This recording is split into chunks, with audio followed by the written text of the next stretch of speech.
Hi, I'm Quenton, And I'm Michael. and this is Prospects for Success podcast, where we bring you our thoughts on Prospect League baseball. News, notes, opinions, and our favorite happenings.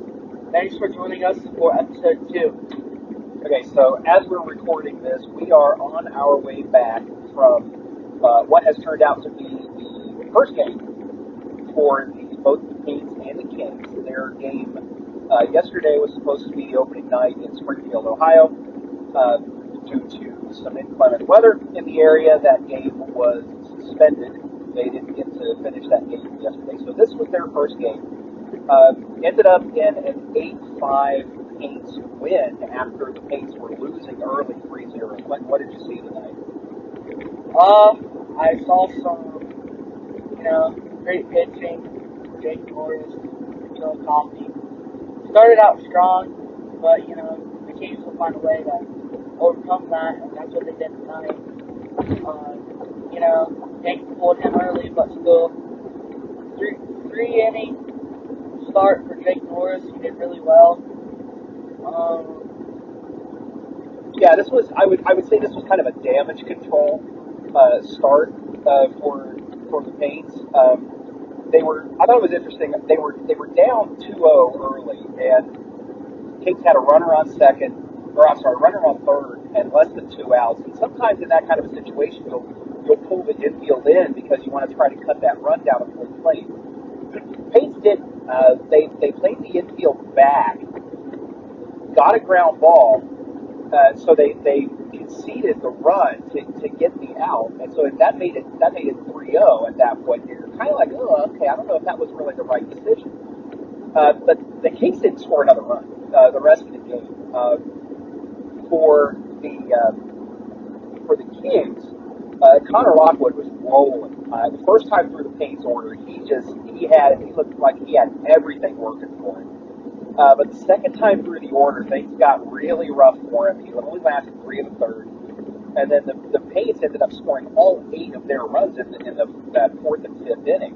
So, I mean, that's kind of how this league goes sometimes. Is that when the pitching is strong, nothing is happening with the bats. But then finally something happens, and when you get your chance with the bats, you've really got to take it in this league and just put the pedal on the floor and do everything you can. Yeah, I mean, that's kind of what the Kings, probably looking forward to do.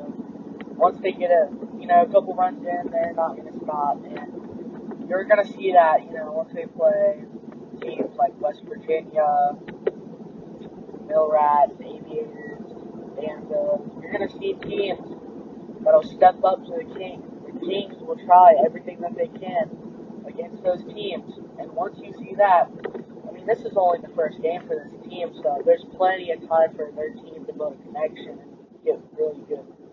No doubt, and both of these teams are they're still missing a few players. I think that they're expecting to have later on. So we're not seeing what the final version of these teams is going to be. But this, I mean, just it's happening again in this league. This is not a league where you play for one run. The big inning is a huge influence in this game in this league. We saw that tonight, and I'm sure we're going to keep seeing it through the rest of the series, the games between the Kings and the Paints, especially this year. So, as we mentioned, this was their first game. Now, Quentin, I can't let it go without mentioning the fact that we were watching the game in Springfield, Ohio, between Champion City and Chillicothe yesterday. We were watching that on Prospect League TV at home, and you just kind of kept seeing the sky get darker and darker, and you were like, uh-oh, uh-oh, uh-oh. And then finally it just happened. The skies opened up, and as soon as water gets on that field, it just does not dry out there at Carlton Davidson Stadium in Springfield, Ohio. What is the deal with their stadium? Why is it when it gets wet, you just know you're not going to finish a game there? Well, I mean, for one, they use, they don't use turf, they use actual dirt and, actual grass, but, mean, their field could be better. I mean, and it's a small field. It doesn't have any drainage, so it's actually like a real baseball field. But I mean, yeah, like you could throw a whole cup of water on that field and you couldn't go to a game. Yeah, you're done. Yeah, that water is not going to soak in. It's like they have a lot of trouble there over the years with water causing them some problems. So, folks, if you're heading for a game at Springfield, Ohio, if you're heading for a Champion City home game, keep a close eye on that weather report. If it looks like there's going to be rain, leave. Don't turn around, go back, find a nice restaurant in the area, and go sit down and have a meal because you don't know whether or not you're actually going to get to have your game or not. All right. So, well, let's leave the East behind now for just a little bit. Let's talk now a little bit about something that's new this year in the West that we heard about as we were listening to watching some of the other prospect games yesterday, again on Prospect League TV. It's a great deal, by the way. If you're interested in seeing what's happening around the league, Prospect League TV is a fantastic deal. You go to their website, prospectleague.com. Check out Prospect League TV. They're not sponsoring us. We are not affiliated with the Prospect League in any way, but we just decided we would get Prospect League TV if we're going to talk a little more about the Prospect League. We wanted to be able to talk about more of the rest of the league. We found out as we were watching part of the game between Lafayette and Terre, Haute, and if people haven't listened to episode 1 of this podcast yet, you've got some pretty high hopes for Lafayette this year, right? Yeah. Lafayette's a good team, but enough with Lafayette. They're actually in their division is a Wabash Cup trophy. Yeah, it's game 7 between Terre Haute and Lafayette, and the team that has the better record of those two teams will get the trophy of the Wabash. Yeah, so those two teams are playing each other 7 times, so it's just kind of a best of 7 series spread out across the entire year. So whichever is the first team to win 4 out of that series is going to get this Kings of the Wabash title and a trophy that they'll get to keep for that year, which is super cool. This is just a great idea. There's a lot of these little kind of trophies that are contested in college football, things like that, that they're contested once a year. They do a little bit of this in baseball. We know here in Ohio, the Reds and the Indians, when they play every year, there's an Ohio Cup that they're kind of playing for. That whoever wins more games out across the year gets to keep that for the year. So it's a pretty super cool thing. It's a little something extra for the players to play for, to take a little bit of pride in. So we got to ask now.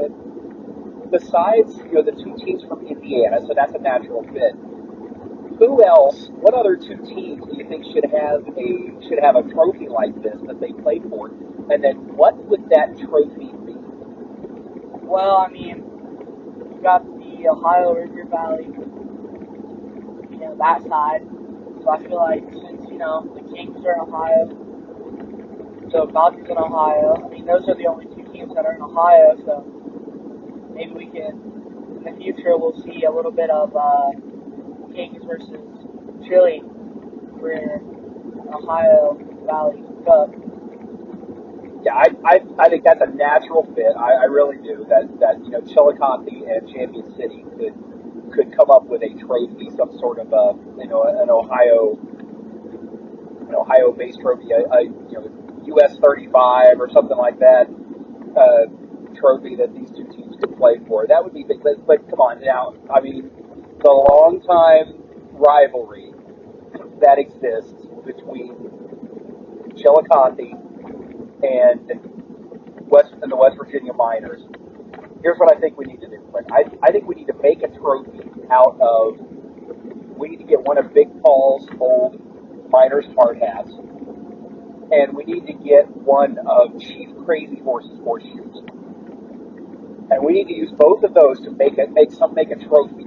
All right, we need to make a trophy out of those, and then whichever team between the Paints and the Miners wins the most games across the year, they get to keep that trophy. Can you imagine how proud it would be to come into VA Memorial Stadium in Chillicothe, or in the K. Epling Stadium in Beckley, and see that trophy made out of one of Big Paul's minor helmets and one of Chief Crazy Horse's horseshoes.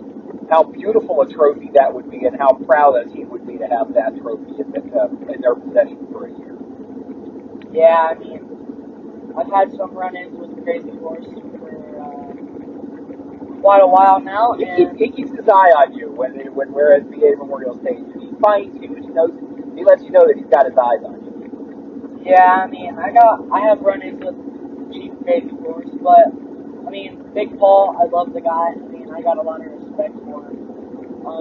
He's been associated with the miners for a long time, and I mean, I would love to make a trophy out of those two. It's something really cool that those two teams could look forward to. I mean, it's not every day you have something to look forward to, like all the prospecting teams. Like, you gotta have a little bit of trophies here and there. Have like teams that are not that good for it. Well, see, yeah, that's one of the things too. Is no matter how your season is going, when that game comes around, when that rivalry comes around, and especially a lot of times with the miners and the Paints, so you can kind of throw the record books out the window when those two teams meet. Even in a league like this, where the teams are made out of players coming from a lot of different schools. Some of these guys don't even know each other before they put the same uniform on.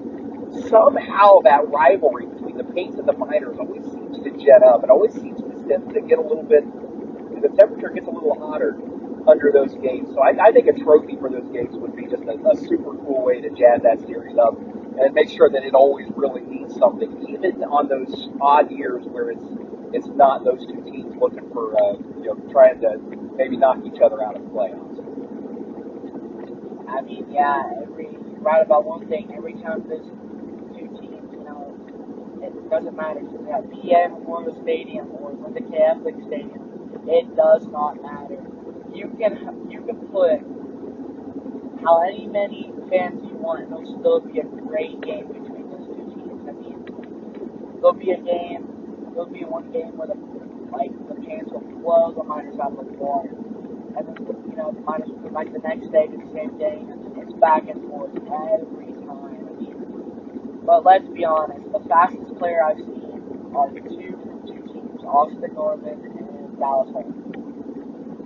Yeah, both of those guys. It's no coincidence that both of those guys play center field for their teams. Austin Norman, probably I'm going to say, in my estimation, Austin Norman is the best West Virginia minor player of all time. I know I could get some discussion. I know I could get some debate on that, but for me, absolutely, no doubt, best minors player of all time. And Dallas Hall just always seemed to have a way of, when it was a big moment, the ball was coming to him, and when it was a big moment on offense, he was the one coming to bat. It just seemed like there were so many times where he was the one that was the spark plug, making something happen when the Paints needed it. And so for these two teams who have leaders like those guys on the team, guys who come back 2 or 3 years to play and really start to build an identity with those teams. Yeah, you're absolutely right. It's super cool when teams like those can get together and play for something. And a trophy like that is just a great idea that Lafayette and Terre, Haute have come up with to do that. And I agree. I hope we see more of that with some other teams around the prospecting playing for those kind of trophies. So now, since you mentioned that we're on our way home here on Thursday. Tomorrow is Friday, June 3rd, and that will be the first meeting this year between the Paints and the Miners. The Miners and the Mill Rats were supposed to play again tonight. That game has been postponed. So both the Paints and the Miners will come in having played one game. Chillicothe won theirs. Miners looked like they had a little rough go their opening night. Johnstown put a pretty big number on them. I think it was 14-5 was the final score in that one. But You can't go a whole lot by that. I would, if I had to make a bet on it, I would bet that every team in this league is going to have at least one game this year where they give up at least 10 runs. It's just the nature of the game in this league. It's going to happen. So, as West Virginia gets ready to get on the bus in the morning and make their first trip to Chillicothe, what are you looking for? What are you looking for tomorrow from the Miners and the Paints? What are we looking to see? Well, I mean, there's going to be, like you said, maybe 10 runs. I mean, 1 run, maybe 1-0 game. You never know. I mean, Chillicothe still hasn't had all their players return yet. I mean, they got Ben DeBoer still out for a week because he got eliminated from a college tourney, and he will not be playing for a week. West Virginia, as far as I know, I don't think they have any players out, but they're still trying to get a couple players. I mean, they got a lot of assistant coaches, and like I said before in episode 1, I'm really looking forward to seeing Nathan Riddle.